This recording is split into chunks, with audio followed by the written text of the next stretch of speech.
Hi, everybody. Welcome to Coming in Hot. Brent Wallace alongside Jason York. Today, we bring you the news that our good friend Sean Simpson and former co-host passed away yesterday. I'm not sure really what to say as I've tried to battle through and figure out what the right words were. He was very open about his battles with mental health and dealing with some other stuff. We worked to try to get him some help. In the end, we weren't successful. And today's a tough one as we made the bird feeder a big part of our show in the summer. And today I just stood and watched it. And I don't know if symbolism matters, but a single bird flew down and then kind of just looked at me. And if you know anything about the bird feeder and the jokes that we made is that there was never any birds. So to all his family, to all his colleagues, to everybody at TSN 1200, condolences to them. Sorry. That's well said, Wally. Well said. Tough day yesterday. So maybe it's fitting that today is the Washington Capitals in town, as was Simmer's former team. He loved them, and so we will honor Simmer. Had a get together last night, a few of us from former TSN 1200 employees as well, and just had a good talk. There's the bird feeder. So I will look at it fondly from now on and remember my friend. However, as always, the show will go on. We will have some fun today. It's just tough at the beginning, but I'll be all right. Yeah. It's a sad day. It's Sean was a good guy. It's just unfortunate. My only hope, Wally, is he's at peace now. I just hope he's at peace. Yeah. It was tough for him, and a lot of people tried to help. There's a lot of people that tried to help, and so a lot of us feel maybe not enough, but there was a lot, and he was loved. And so to his family, to Mira and whatnot, everybody, just our thoughts today. So I'll try to pick up and get going here, as we do have lots to talk about. Obviously, the Sens in their playoff race will face the best team in the National Hockey League today in Washington. David Pagnotta joins us. He will talk about some rumors he started that we'll talk to him, tell him we're not very happy with, or maybe people are happy with it. As always, though, this show presented to you by Charm Diamond Centers, proudly Canadian owned and operated since 1972 with more than 85 locations across the country through Charm and their sister brands. Get custom ring building delivered in less than 4 weeks with the Charm Masterpiece program. Check out the large selection of Canadian lab-grown diamonds, mine diamonds. Apply for the Charm Flexity card today and get approved for no interest financing on your purchase in minutes. For more information, go to charmdiamondcenters.com. Yeah, and as always, are the good people at BI helping you out with equipment rentals, aggregate topsoil sales, custom crushing, screening, and hot mix paving. So when you're planning your next project, please give BI a call, 613-432-1120, or at bonishreexcavating.com. And the official pizza of the Ottawa Senators and coming in hot, Gabriel Pizza. Get Gabriel Pizza perks when you order the app. Earn points with every purchase on the app and get access to exclusive deals with the Gabriel Pizza perks. Order on the Gabriel Pizza app or online at gabrielpizza.com. They've got plenty more than just pizza. Check out the menus. Don't forget, tonight, hopefully, it's the Sens score 4. And if they do, you save more with Gabriel Pizza perks. Download the Gabriel Pizza app. Save 40% off any 9-inch pizza the day after the Sens score 4. Okay, Yorkie. First of all, the standings last night. There's a new leader atop the Atlantic Division. And if you're an Ottawa fan, you don't mind not seeing the Leafs there. Yeah, no, this is good news for Ottawa. It's they just got to keep doing what they're doing, Wally. Hopefully good news too, eh? I saw Wally Vision was doing its thing. Linus Ullmark's back in the net, so Yorkie, I don't get this sense that he's, how do I put this? Like, Travis Green doesn't do a very good job of giving us hope that he's coming back this weekend. Like, I don't know that he starts today. I have doubts that he starts today, and I have doubts he starts against Minnesota. Minnesota on Saturday. Yeah, I'm 50-50. If he's in, at this point, Wally, with the back, it's just if he needs a couple more days, so be it. You've gone this long without him. It'd be one thing if the other goalies weren't playing well. Forsberg's playing extremely well right now. He's kind of in a groove. If it was me, I'm just going with Forsberg again. Another couple days, like I said, is not the end of the world. And also, too, don't forget, it's going to take Ullmark probably a little bit to get back in the groove. So you got the best team in the Eastern Conference coming into town.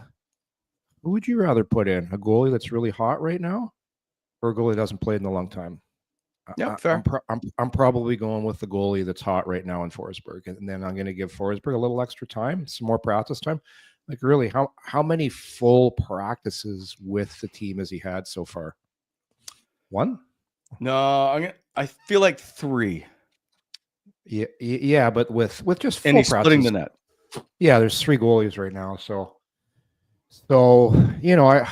it would be nice. 3 goalies is never ideal because you need, especially when you haven't played in a long time, you got to get your volume up. You also got to get your conditioning up too.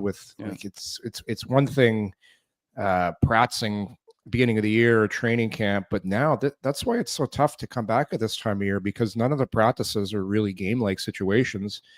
Throw in the fact you got 3 goalies, so I would lean on the more cautious side. Give him a couple more days, and unless he's really, really itching to go, feels totally 100%. He's had great practices, then you consider it. But hey, I'm good with Forsberg going again. By the way, it was funny, or not funny, I guess just coincidental. David Perron and mentioned the same thing about getting up to speed right now. He's like, right, I'm just trying to catch up to all this because he hasn't played, and I think it's tough. Cameron, it was Dave Cameron or Paul McLean called it like either the hamster wheel or the treadmill.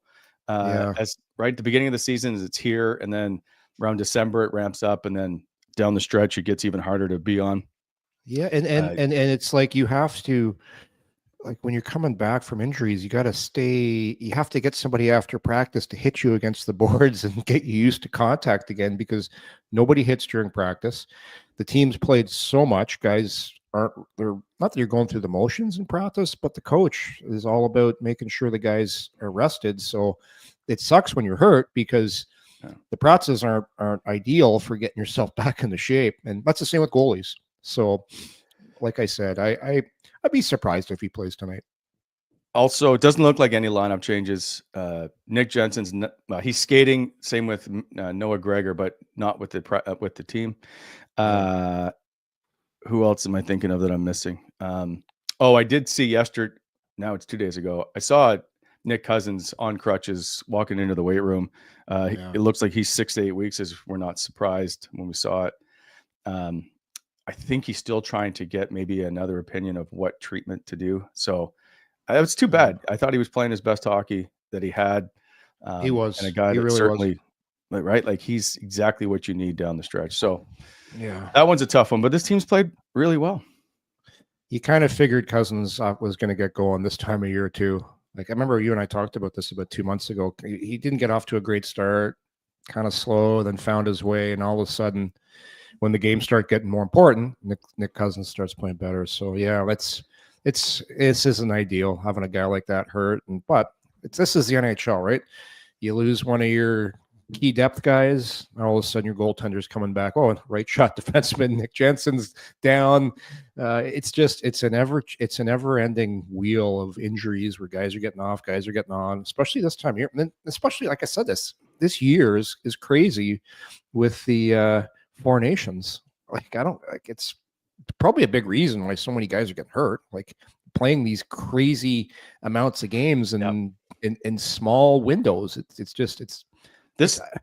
I could tell you when I played, you're tired all the time. And this is back when the schedule used to be more spread out. Mind you, we practiced way harder than guys do now. So that's part of the reason we didn't have all the sports science philosophy behind resting. But it's crazy year. It's crazy year. I want to bring up, I almost got into it today, but I want to wait till Thomas Chabot comes on. I want to talk about stretching, team stretches during practice. Anyway, we'll get to it tomorrow. Yeah. What about stretching? Well, I just told you I don't want to discuss it today because I want to bring it up tomorrow, and then I don't want you to have to repeat it. You know what? I stretch now at age 54 more than I did when I played the NHL. But I still feel like I've been run over every day by a car. Every day, eh?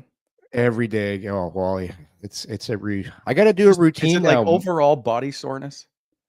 It's overall. It's overall like you. What kind of car do you drive? What's the Wally mobile? It is now. It's a Ford Escape. It's like the Escape is like run me over, then backed over me again. And I'm like, oh, Wally, come on, leave me alone. Then by about I'm on coffee number 2 right now. Things start to click, and then after the show, I'm gonna have a little stretch. Then make your way over to the gym. A nice dog walk later. Then you feel good by about 4 o'clock in the afternoon. All right, and then you're back to stretching before you go to bed. Then I'm back to stretching before I go to bed. Okay. By the way, those waiting for David Pagnotta should be about 4 minutes or so of joining the show. Is Dave the one that started the? Was he the first one on the Elias Pettersson? That's what Rumours? That's the only thing I can find. So I did text him. What's today? Today's Wednesday. No, today's Thursday. On Tuesday, saying, "Hey, you want to come on the show?" No, on Monday. Like after, he's like, "I've been waiting for your text." So I believe he's the one that started all this. So we'll let him know what we think. Yeah. Who'd you hear this from, Dave? Who's starting this? Start somewhere, right? Start somewhere. It's like that. Well, it's like that old. It's like that old. You ever play that game? And I think everybody played that in grade school, where your teacher whispers something to the first kid in the first desk, and then that kid passes it on, and it goes all the way around, and by it gets to the last game. The last person in class says it, and it's not even what the first person said. No, you never played that. I've played it. Yeah, but I was always right and factual. Yeah, I could see you sitting right at the front. I could see you sitting right at the front of the class. I was a Wallace. We're always at the back. In my graduating class, which at the time our Fredericton High was the largest high school in Canada. It had 3,000 students. In what year did I graduate? 1991. I was row 26. There was 846 people in our graduating class. Wow. Yeah, it took like 3 hours to read the names just across the stage. What did they say when you graduated? What was the Brent Wallace is going off to become a broadcaster? They just say your name. They don't have time for you. Just beat it. Oh no, they do that. So I went to all my kids' grads. I didn't quite like this. I was like, just give them their diploma and move on. They made an announcement of every kid what they had planned to do. And then I always, like the one kid that wasn't, it's like they almost belittled the kid that wasn't going to college or something. Like, so-and-so is off to Waterloo University. So-and-so is going to this. Wow. So-and-so is joining the workforce. It's like, that's nobody's business. Interesting. No, they for my daughter who just graduated 2 years ago, they just announced if you won like awards, like whatever academic award it was. Anyway. Okay. Let's you just made me go way off train of thought. Now I'm trying. So I'm doing good. I'm good. It's a tough day. I'm trying to get it is a tough day, which has me all over the map. I know. So is David here? I just can't see Jake. Not in the chat yet. We don't got Dave yet. He's up making up more rumors. Okay. No. Oh, we got to be good to him today. I said we'd be good to him. We'll be good to him. All right. I've had Dave on the show before. All right, let's get back to your business. I know you have a nerd report here. What do we got going on? I have plenty of nerd report. The thing that if you saw the clip from Brady yesterday, I saw it. Right, talking about offense, the defense. Yep, and not getting to where you want, or the defense will lead to offense, basically sacrificing a little bit. Yeah. Jake, do we have the clip? Okay, so here's what he likes winning. He likes winning. That's the gist of it. He likes winning. And so everybody's starting to figure this Oh, and Travis Green just recently sat down with our good friend Irf. The podcast is called Down to Earth, and you can find it on the Nation Network. He sat down with Travis Green, and Greener basically says, and this is what you can see how the players have bought in. Can you roll the clip, Jake? And I don't talk about it a lot with my players, but there's the odd player that I will pull in and just say, hey, like, if all you care about is winning, you're going to be a really good player. And you're also going to do really well individually. Mm-hmm. And I think, winning teams have that. They have high expectations of themselves, but those expectations are all driven toward how do I help the team win? And, young players that are really, really skilled and are used to getting a lot of points, sometimes that takes a little time to drive in, for them to really realize, hey, maybe I get 15 less points this season, but we are a lot better team. All right, so you see exactly what Travis has said to these guys. Right? It's the old Detroit story of when the Red Wings used to get all those points. And I remember those teams. I played on one of those teams where all these guys were getting all these points, but they weren't accomplishing anything. It's because that's what people don't understand. To get like an abnormal amount of points, two things have to happen. Number one, you got to be fortunate. So that's like a side note. But two things.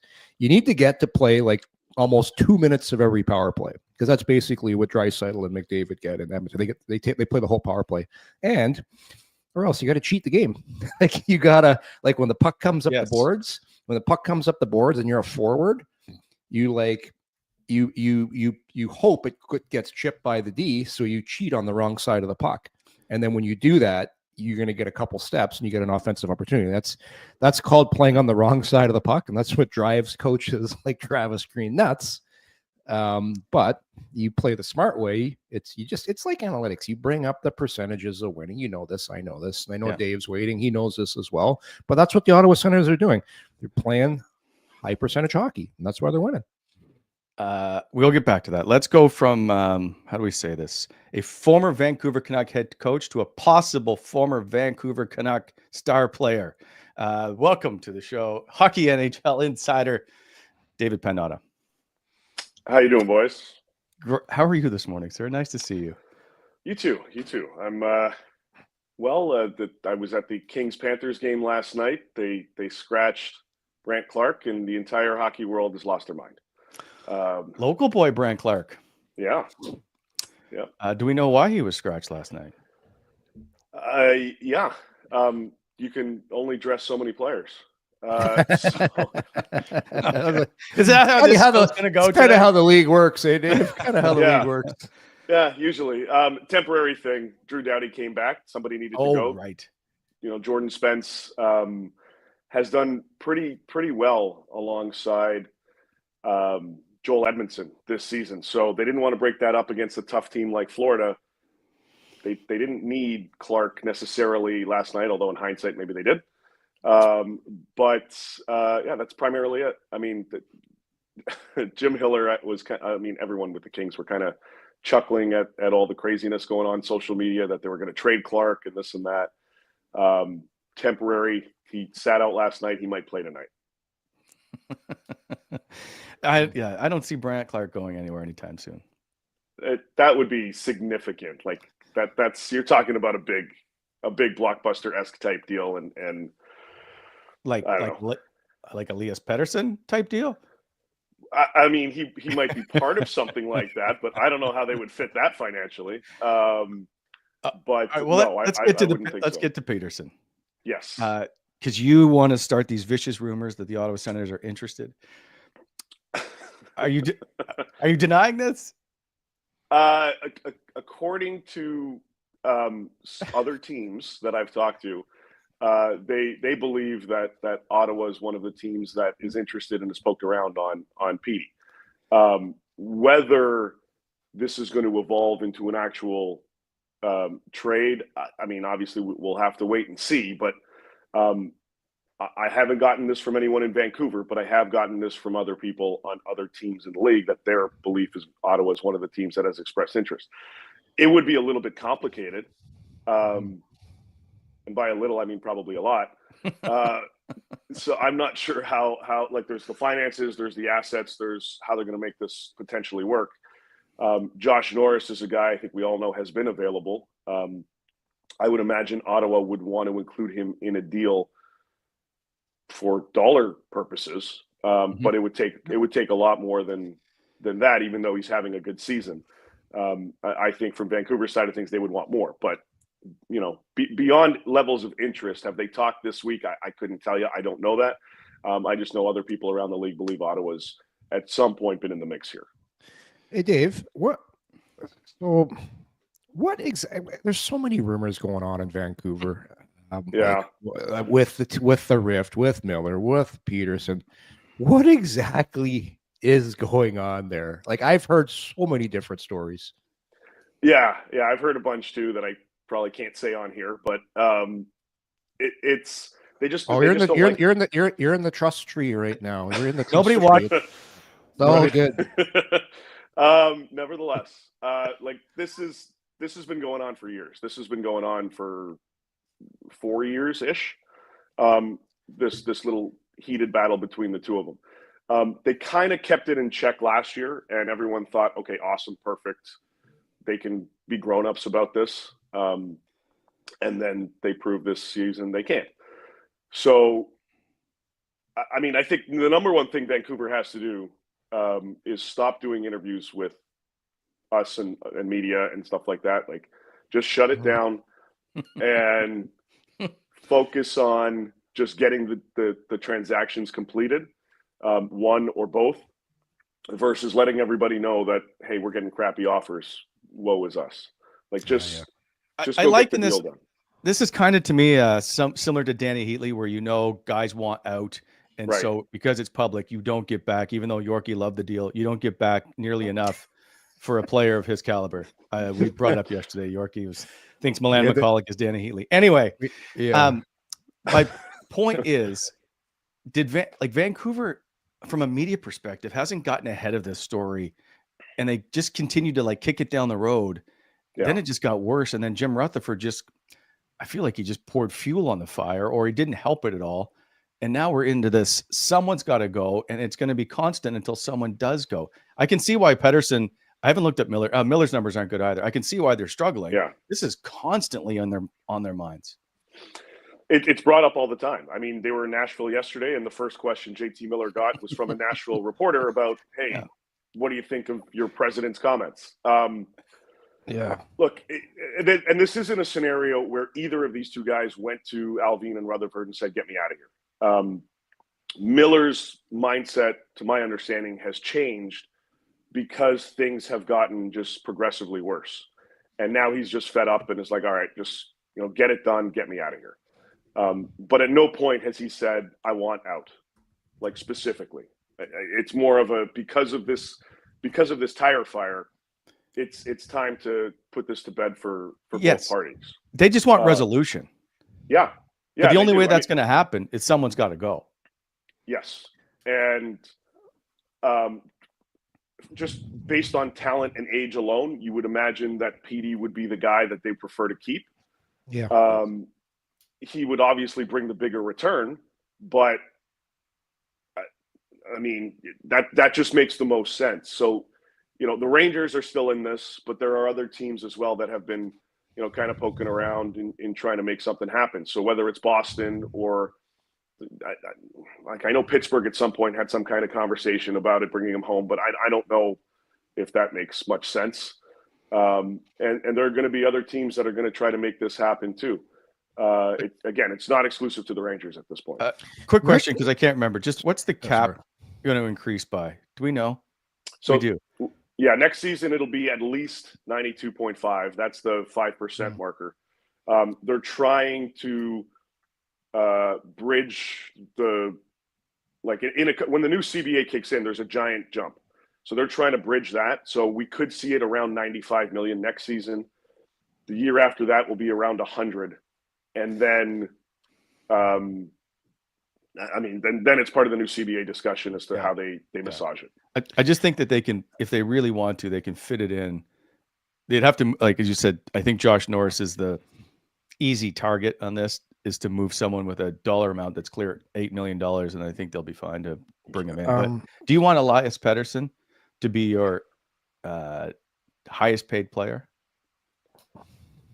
I mean, of 2 years ago, yeah. I'll take the 100-point yes.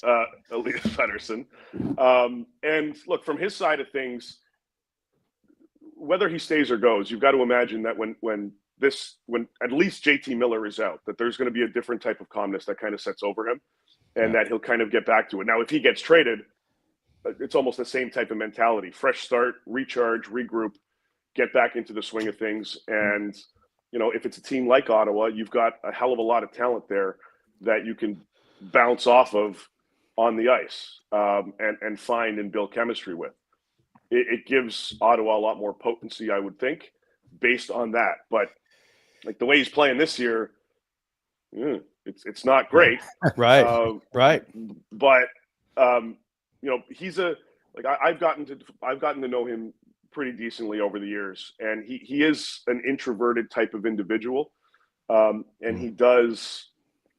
He doesn't handle confrontation off the ice, like a lot of people do. He kind of shelters himself, and that's part of this whole, kind of situation that's grown and developed in Vancouver. Great guy, great kid, great player. It's just sometimes, he gets it in his head, and this is the outcome. When things were a little bit quieter, like 5 days ago, 6 days ago, he was playing a little bit better. And quite frankly, so was JT Miller. Like, they were both playing a little bit better. They won 2 in a row. They're a point behind Calgary. Alvin does an interview, and everything is nice, and there's no attack and nothing. And then Jim just screws it all up. Dave, I'm looking. They're a wild card team right now. So with all this shit going on, like, they're still managing to have themselves in the defense position. But my question is, I don't know if you've spoken to Rick Tocchet. This has got to be driving him nuts, because he's an old school guy, and I played against Rick back in the day. I'm sure if something like this on one of his teams was happening as a player, the guys would have just fought on the ice and it would have been over. And you would have moved on. Like, I know so many guys that I played with or against. There's 22 guys in the team. You're not going to like everybody. It's just, I just can't believe what a big deal has been made of this. Like, Tocchet's got to be driving him nuts. It has been more recently than at the start of this whole mess this season. Like, when in November, when this kind of came out again, everyone was like, it's not that big of a deal right now. Like, I don't want to look at the guy's face, but I mean, I don't necessarily want to punch it either right now. And then question after question after question, day after day after day, frustration kind of boils, and inadvertently, and it caused this whole chaos. Talk, like, he would probably want to handle this a little bit differently, but 100%. Today's athlete is a little bit different as well than yesteryear. So, that's kind of taken into account a little bit as well. But, perfect world. Yeah, they duke it out. It's over with, and let's move on. Be big boys about this. When I look at Tocchet too, and I know what kind of player he was, I know how he coaches, I can't see him wanting to keep Pettersson and move Miller. I can't see it. No, I just can't. I can't see it. And you know what? That might, like, there's still a good chance both of these guys get dealt. Like, I don't think it would happen now. I mean, based on how conversations are going, if both go, I would imagine it's JT Miller now or before the deadline. Yeah. And Petey in the summer. If both end up going, that would be my guess. You're right. I think from the way that he plays the game, I think JT Miller would be preferred over Elias Pettersson from Tocchet's perspective. But I mean, they're not built off of just that. Like, there's a lot of skill in that lineup, and there's going to be turnover, because with each day passing, you hear more and more noise surrounding Brock Besser's future not being in Vancouver. Yeah. Just with your with that description, I'm just thinking, if I'm a coach, it's like I'm going to build my team around a guy that doesn't like confrontation, kind of goes and hides off by himself. And Jesus, man, I know that's just not a great endorsement for somebody you want to pay $11 million to. If he scores 100 points, I don't care. Well, he doesn't have to talk to me the rest of the year. It's almost like he'll get you to the playoffs, but he's going to need to be he's going to have to change his personality to have success in the playoffs. Maybe, but I think he's a different player on the ice than off the ice. Yeah, a lot of guys are. Very fair. A lot of guys are. And to my and I haven't watched Pettersson a lot this year. I remember the guy that David's talking about, the 100-point guy, when people were saying this guy's got a chance to be one of the top 3 players in the world. That's how good he was before. Like, that wasn't that long ago. Yeah, that I agree. Season and a half. It'll be 2 seasons after this one. Like that, and the Canucks still believe he can get to that point. There's a lot of teams that can too, but at this point, are you going to pay a premium for a little bit of an unknown plus all the hoopla that's tied to him? It's crazy. Quickly before we let you go, any other rumors you're hearing about Ottawa trying to find somebody to maybe in a top 6 role? I think. I mean, before this, I thought they were zeroing in more on the back end. This is not what I want, David. I know Yorkie wants a D guy. Yeah. I mean, perfect world, they'll address both. Get somebody on the back end, on D. I mean, there's so many teams that are looking for a top 4 guy that doesn't necessarily have to play top 4 minutes, but just that caliber player, and also want like a second line scorer. There's a lot of teams that are looking for that right now. And perfect world, they can add both. But I had heard more on the back end versus up front until a couple people were telling me about, looking at Petey. So we'll see kind of where that goes. There's 5.5 weeks or less than that now till the deadline. I think they'll do, address one of those 2 areas at the minimum. We'll see what happens. Always interesting. Don't put your phone away. It's always that time of year. Always plugged in. Appreciate it, Dave. Take care, my friend. Thanks, Dave. You got it. David Pagnotta from I can list all the things he does, but from the 4th period, he has like 95 jobs. Nice guy. Interesting.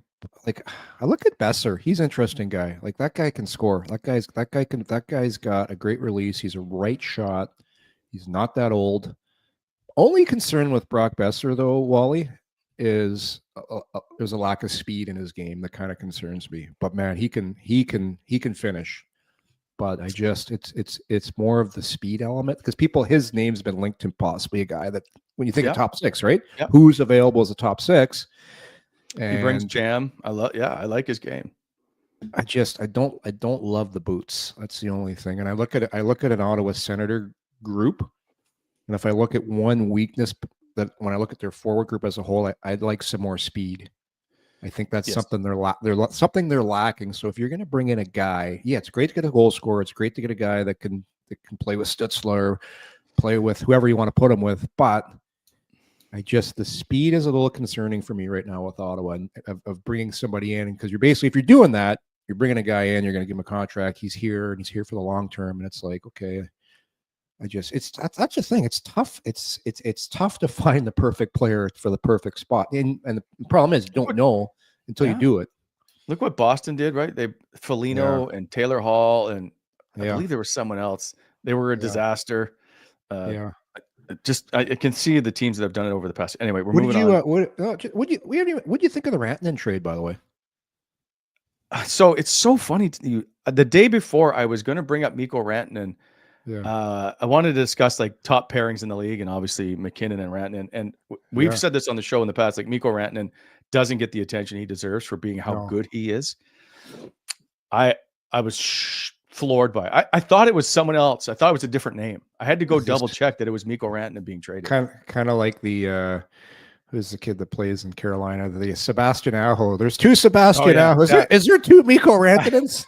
I didn't know. I was like, this can't be right. I was floored by it. Anyway, now you're hearing lots of stuff on both sides about negotiations. I don't know what the answer is. Good for Carolina. Good. Like, hey, they thought they could make their team better, and they pulled the plug. Like, taking your leading scorer out of your lineup is obviously hard at any time. Could you imagine trading Tim Stützle right now? But the return is like Mikko Rantanen or whatever. Like that's franchise altering. I do like Martin Necas there. Nice young player. He's a lot better than people think, but he's not Mikko Rantanen. But again, I just find the really smart teams that win and consistently are good. They make the tough decisions like this. They make really tough decisions, and like the problem is Rantanen deserves to be paid what he's looking for, and it almost became, just from me looking at it on the outside in, it almost became a game of chicken where it's like, hey, we know he's worth this much, we're just going to keep waiting, and then Colorado's like, well, the longer we wait, the less we're going to get for him if we do in fact have to trade him. So let's do it now. So yeah, it's unfortunate because, man, they create magic out there, Rantanen and McKinnon. Like that just everybody talks about McDavid and Draisaitl, rightly so, but we don't get a chance to see Colorado a lot play because they're American team playing in the West. They're right there with McDavid and Draisaitl. So here's someone I just saw the name come up, which made me think of it. Barkov.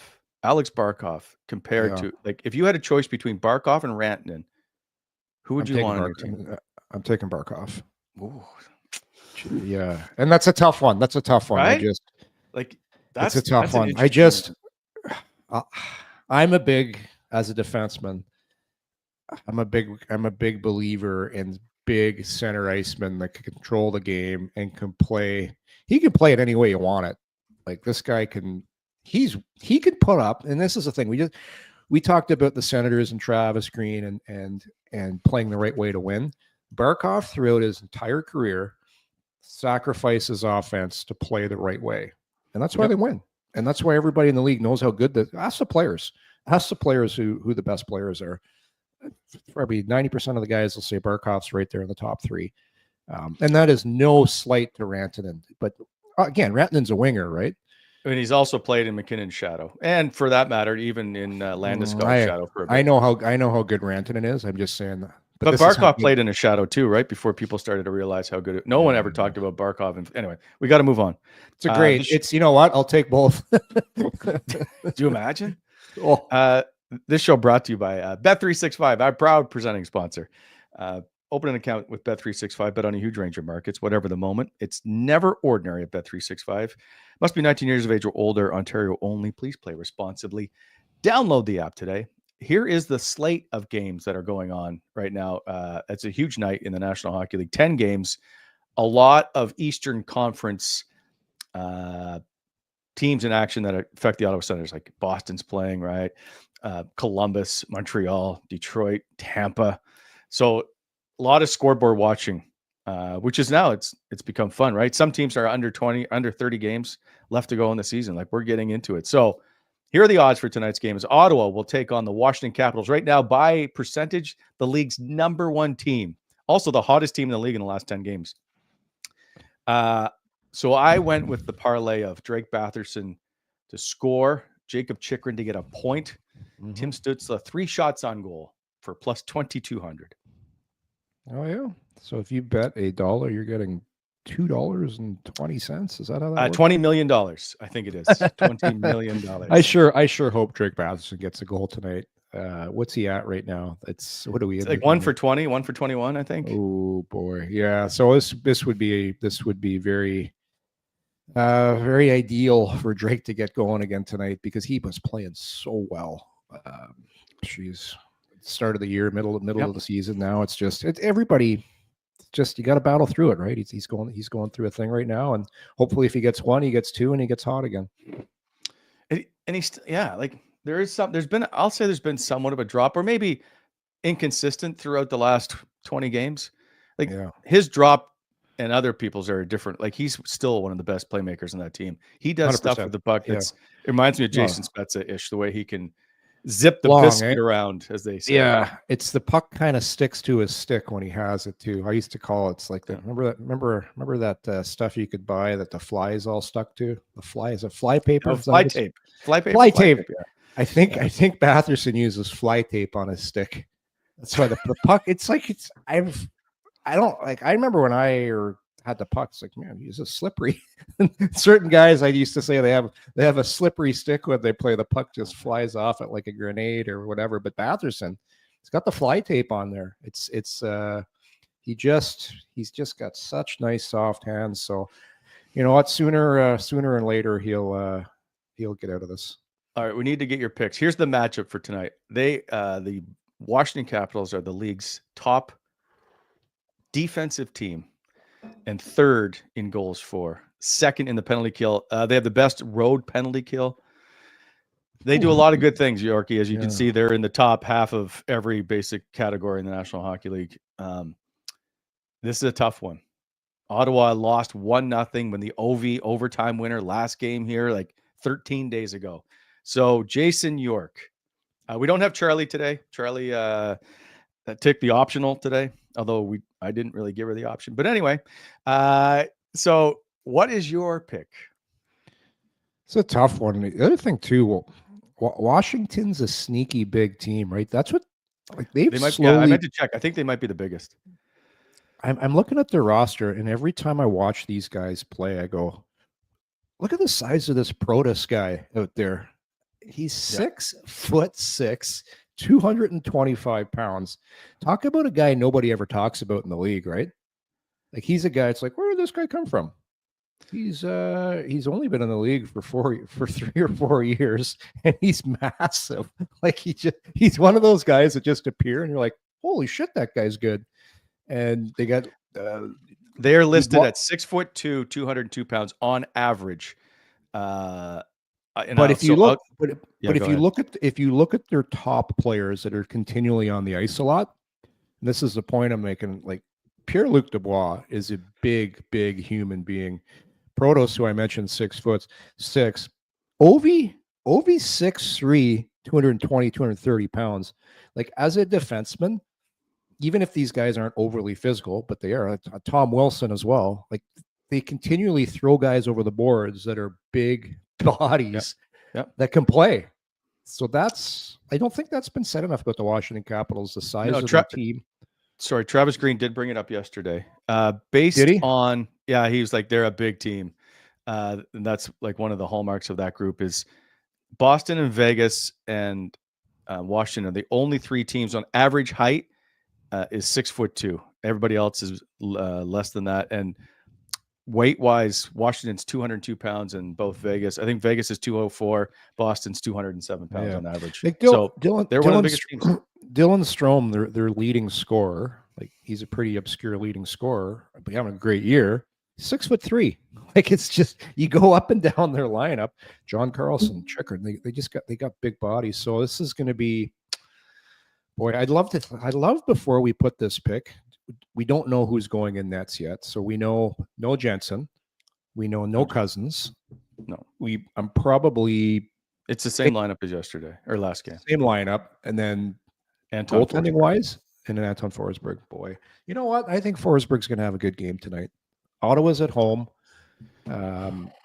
Washington does have 11 losses. I think. Okay, let me give you one more stat. Okay, give me another stat before I pick.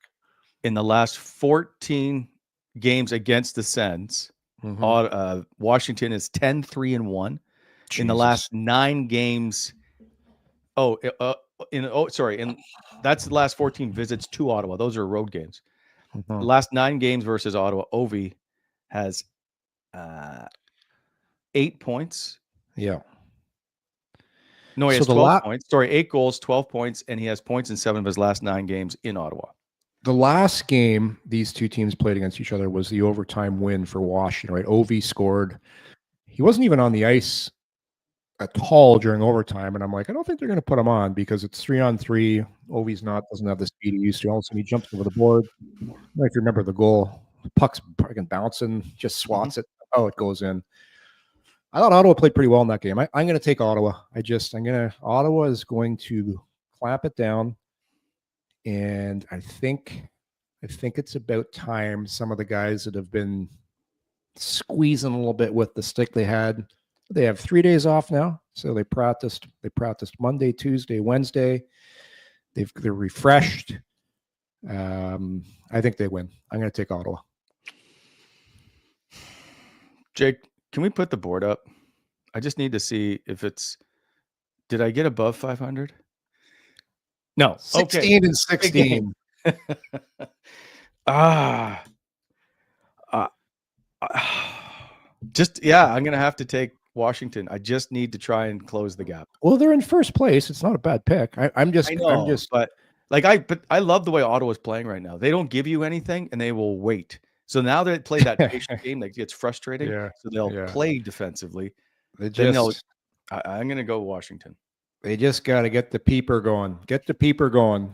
You play patient, you wait, but you got to score on your power play opportunities. So this is the thing about the practice. You were at the practices this week, so I'm sure they worked on the power play. So hopefully they got the oil out, loosened it up a little bit, and get that power play going, because that in these tight games, that's the difference, right? Saves and power play. So I'm going with Ottawa. Is there any chance? Okay. Is there any chance before puck drop we could get a Charlie pick? Let me talk. Charlie, how you feeling over there? She just gave me the nod. She gave me the nod. We'll post something. We'll get a pick. We'll get her in there. Before we go, Ottawa's supposed to skate at 10:30, so I got to get to the rink. Listen, it's a tough day for all of us here. If you need to talk to someone, want to talk to someone, you want to reach out, you want to get help, my DMs are open. You can get a hold of me any which way you want. I'll gladly chat with you. I will gladly point you in the right direction if you need it, or if you know someone who needs it. So please just reach out. Be happy to help. And with that, I just you know what? It's never a bad idea to call somebody, check in on somebody, just see how they're doing. You'll never regret it. So we dedicate this podcast episode to our good friend, Sean Simpson. We'll see you tomorrow.